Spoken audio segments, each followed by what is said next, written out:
नमस्कार शेतकरी मित्रांनो, या वर्षी अतिवृष्टीमध्ये भयानक असं शेतकऱ्यांचं नुकसान झालं होतं आणि त्यासाठी शासनानं सुद्धा जवळपास 32,000 कोटी रुपयाचं पॅकेज हे शेतकऱ्यांना जाहीर केलं होतं.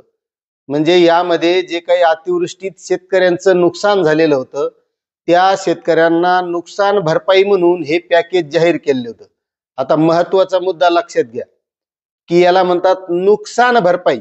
म्हणजे ज्या ज्या शेतकऱ्यांचं आपल्या शेतामध्ये बियाणे असतील, खतं असतील, ह्या काही निविष्ठा टाकल्या होत्या आणि त्याचं नुकसान झालंय म्हणून शेतकऱ्यांना ही नुकसान भरपाई जाहीर करण्यात आली होती.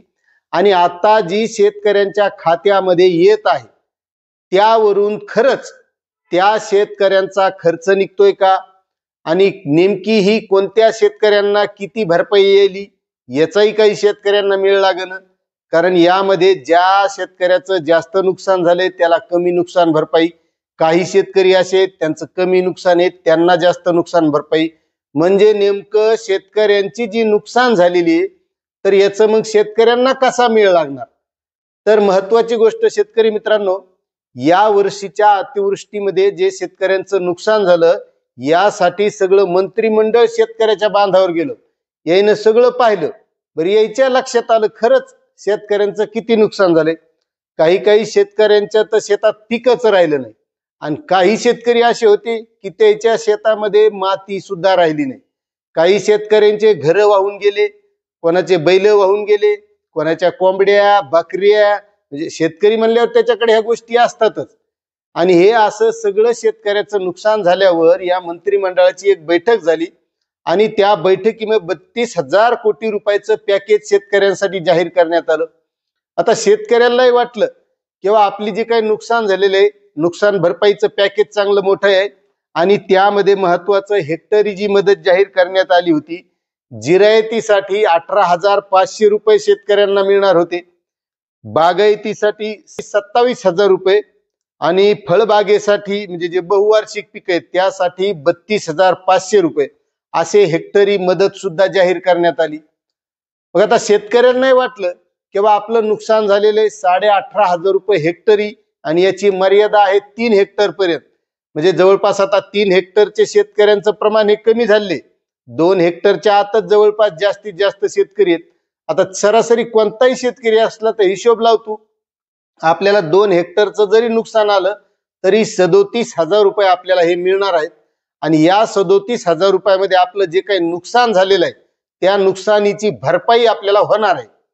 मात्र याचं नाव दिलेलं आहे नुकसान भरपाई. मात्र आता जी काही शेतकऱ्यांच्या खात्यामध्ये मदत येत आहे, मला तरी वाटतंय की या माध्यमातून शेतकऱ्यांनी जे काही शेतीसाठी बी बियाणं खत हा जो खर्च केलेला आहे, कारण महागाई खूप वाढलेली, आज बियाण्याचे भाव गगनाला भिडलेले आहेत, त्यानंतर खताचे भाव गगनाला भिडलेले आहेत आणि जे शेतकऱ्यांचा शेतीमाल आहे मालाचे भाव जमिनीवर आहेत. त्यामुळे शेतकऱ्यांचं थोडंफार जरी ते उत्पन्न झालेलं असलं शेतीमधलं तरी ही जी काही झालेली नुकसान आहे ती नुकसान भरपाई भरून येणारी नाही. आणि त्यात पुन्हा दुसरी एक गोष्ट, आता जी नुकसान शेतकऱ्याच्या खात्यात येईल तर बरेच शेतकरी कमेंट करून सांगत आहेत की मला एवढेच आले, माझं एवढं क्षेत्र आहे, मला 3,000 आले, कोणी म्हणतं 2,000 आले. आणि काही काही तर शेतकऱ्याची अशी परिस्थिती आहे 17 रुपये आले आणि 12 रुपये आले. आता मला सांगा शेतकरी मित्रांनो, मग ज्या वेळेस या अधिकाऱ्यांनी पंचनामे केले मग त्या शेतकऱ्यांचं जे काही नुकसान झालेले ते नेमकं नुकसान धरलंय किती.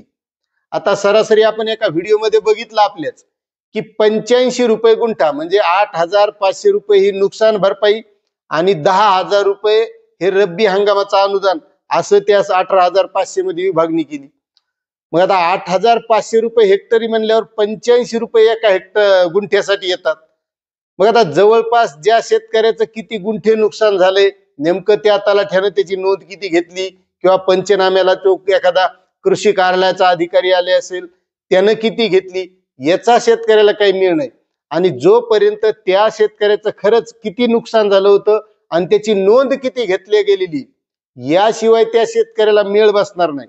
कारण शेतकरी कमेंट करत आहेत की मला एवढं क्षेत्र असून एवढं नुकसान झालं असून मला एवढीच कस काय नुकसान भरपाई आली.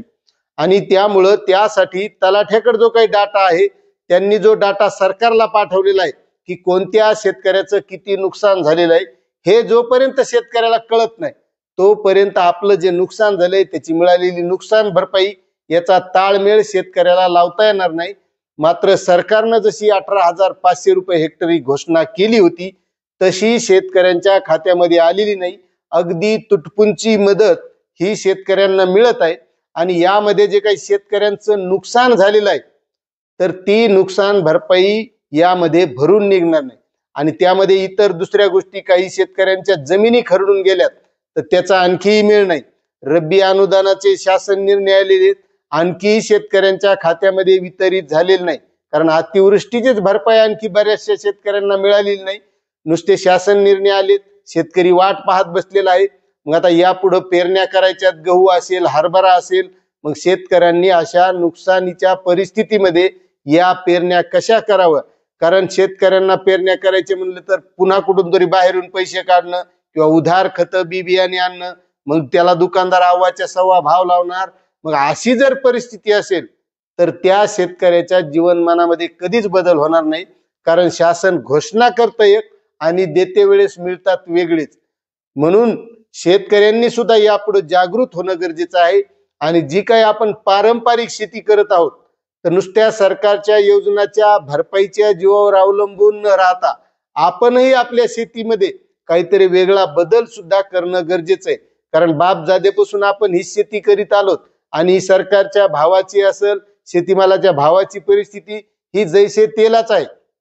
कारण एक जुनं लहानपणी मी उदाहरण ऐकत होतो की 1 क्विंटल कापूस विकल्याच्या नंतर 1 तोळा सोनं येत होतं।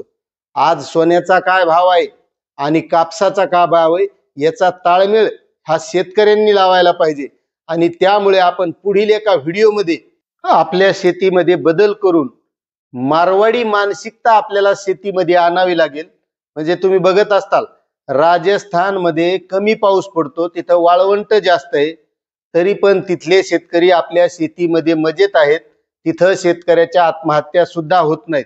म्हणून आपल्याला पुढच्या व्हिडिओमध्ये नेमकी मारवाडी मानसिकता काय आहे हे सविस्तर बघायचंय। त्यामुळे तुम्ही जर आपल्या चॅनलवर नवीन असाल तर चॅनलला सबस्क्राईब करा, व्हिडिओला लाईक करा आणि प्रत्येक शेतकऱ्यापर्यंत ही माहिती शेअर करा। धन्यवाद।